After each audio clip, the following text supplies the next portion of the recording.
트럼프 대통령이 이란에 대한 해상 봉쇄를 몇 달 더 연장할 것이라는 보도가 나오면서 국제유가가 4년 만에 장중 최고치를 경신했습니다. 미국의 중앙은행인 연방준비제도가 이란 전쟁으로 인한 고유가로 인플레이션 수준이 높아졌다며 기준금리를 3.5에서 3.75%로 동결했는데요.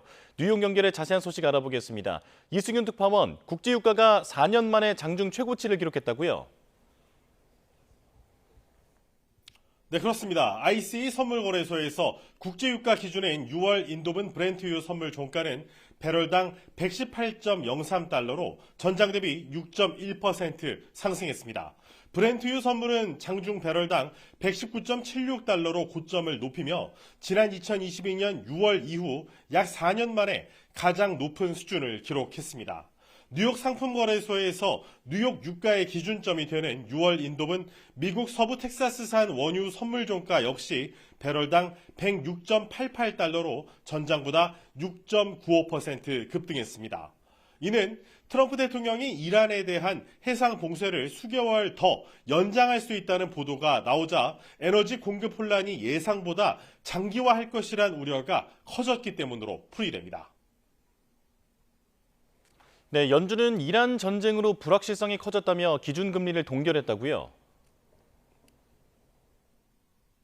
네, 그렇습니다. 연준은 연방공개시장위원회 FOMC 정례 회의에서 이란 전쟁으로 에너지 가격이 상승하는 등 인플레이션 수준이 높다며 기준금리를 올해 1월과 3월에 이어 4월에도 동결하기로 결정했습니다. 다만 연준의 성명 내용 중 목표 금리 범위에 대한 추가 조정의 범위와 시기를 고려하겠다는 문구를 놓고 FOMC 위원 중에 3명이 반대 의사를 밝혔습니다. 로리 로건 댈러스 연방준비은행 총재와 베스 에맥 클리블랜드 연은 총재, 닐 카시카리 미니애폴리스 연은 총재는 동결 자체에는 동의하지만 성명에 통화 완화 기조가 들어가는 건 반대한 겁니다. 친트럼프 성향의 스티븐 마이런 연준 의사도 반대 의견을 냈는데 앞에 3명과는 정반대로 0.25%포인트 금리 인하를 주장했습니다. FOMC 위원 중에 4명이 이렇게 반대 의견을 일제히 밝힌 건 지난 1992년 이후 34년 만의 일입니다.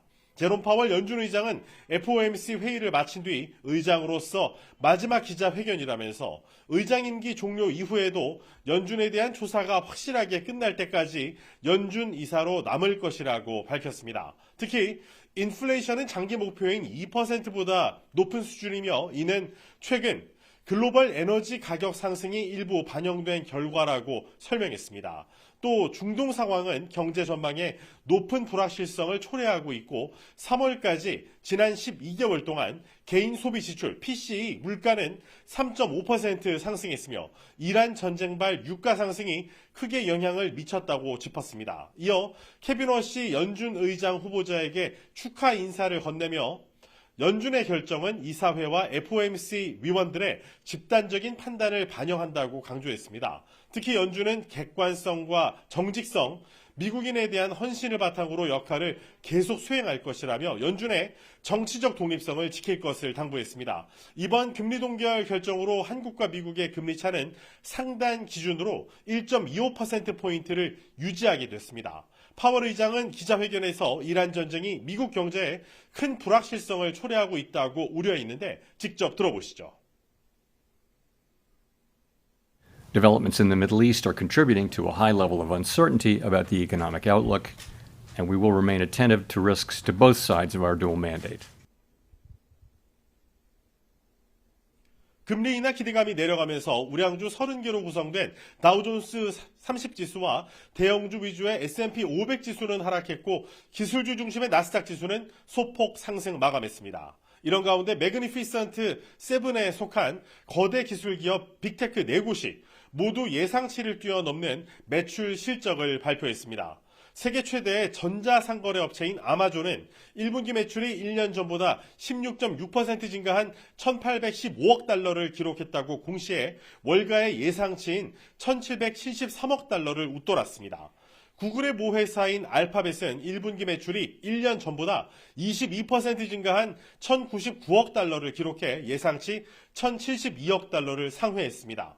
세계 최대의 소프트웨어 업체인 마이크로소프트는 회계연도 3분기 매출이 1년 전보다 18% 증가한 828억 9천만 달러를 기록해 월가의 예상치인 813억 9천만 달러보다 높은 수준을 기록했습니다. 페이스북의 모 회사인 메타 플랫폼스는 1분기의 매출이 1년 전보다 33% 늘어나 563억 1천만 달러로 예상치를 훌쩍 뛰어넘었지만 시설 투자 전망치를 상향 조정하는 바람에 장외 거래에서 주가가 하락하고 있습니다. 지금까지 뉴욕에서 YTN 이승윤입니다.